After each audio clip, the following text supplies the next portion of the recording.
This is NBC News 40, 11 at 11.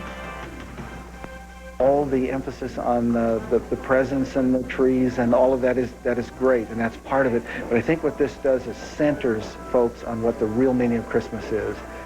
With their shopping complete, parishioners head to church in search of the true meaning of Christmas.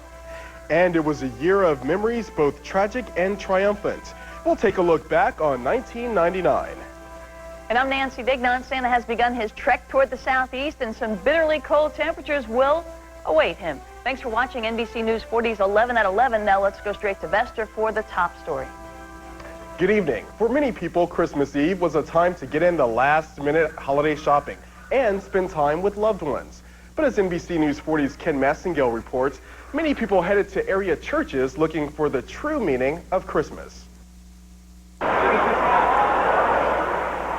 Away from the hustle and bustle of the shopping malls and crowded parking lots, children sing in celebration at the Epiphany Lutheran Church to celebrate a miracle, the miracle in Bethlehem.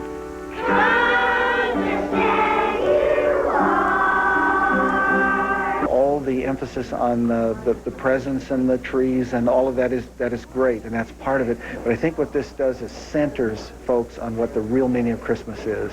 This is a great way to do it, and then they can go on with all their other festivities, but I really think the importance then stays with them for the whole season.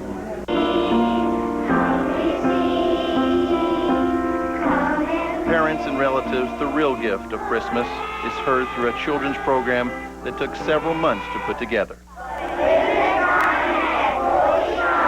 We start in August getting ready, and we really make our focus on Jesus Christ, and we want to worship him. And so everything that we do, we choose to worship him in our song and in our dance and in our drama.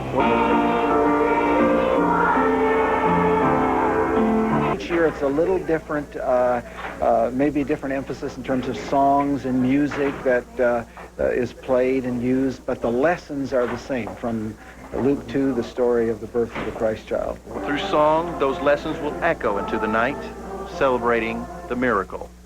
In Tallahassee, Ken Massengale, NBC News 40. And over a dozen services were held this evening. Some popular midnight candlelight services will begin soon. On NBC News 40 at 6, we showed you some of the most memorable moments of 1999. Tonight, we'll take a look at some of the political landmarks that were headlines this year. The year began with the impeachment of President Clinton. From the boom of the stock market to tragedy at College Station, here are the landmark events of 1999 through the eyes of the reporters. That the said William Jefferson Clinton be, and he hereby is, acquitted of the charges in the said article. The historic trial ends with the failure to convict the president on either of the impeachment charges. I want to say again to the American people how profoundly sorry I am. President Clinton is not guilty of perjury, not guilty of obstruction of justice. Thank God this is over. We've got to end the pain, heal the nation, and get back to our work. All these students that have just been freed by police from inside the building, only God knows where they were hiding and avoiding these gunmen. A chaotic and horrible scene at Littleton, Colorado, south of Denver. Then put a gun to my head and asked if we all wanted to die. Where at least 2 men dressed in black trench coats and ski masks opened fire in the school cafeteria. When police entered the building, they found both gunmen dead, apparently from suicide.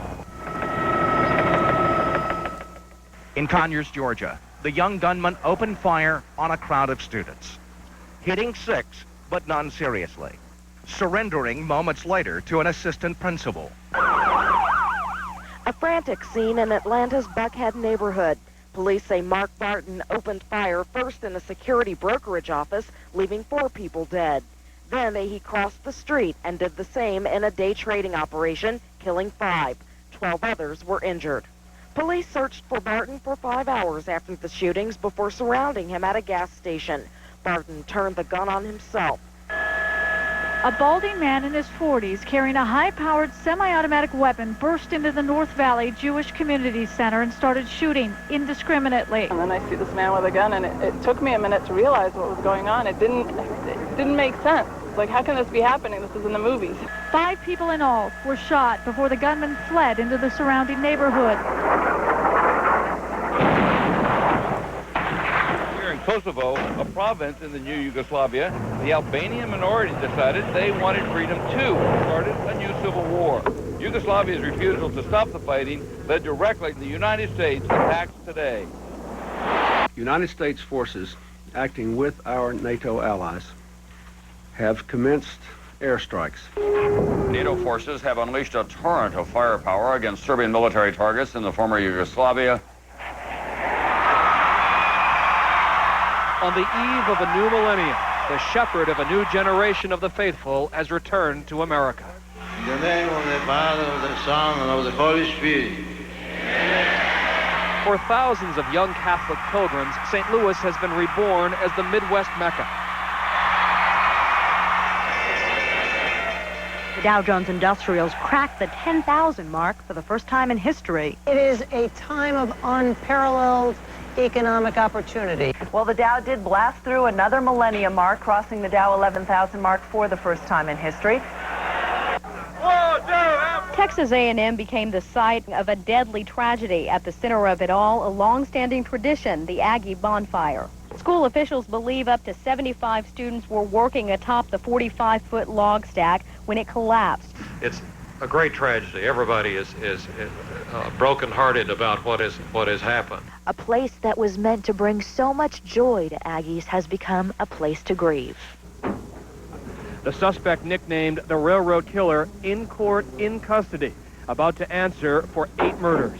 Rafael Resendez Ramirez, finally where investigators have wanted him, off the roads and rails of America.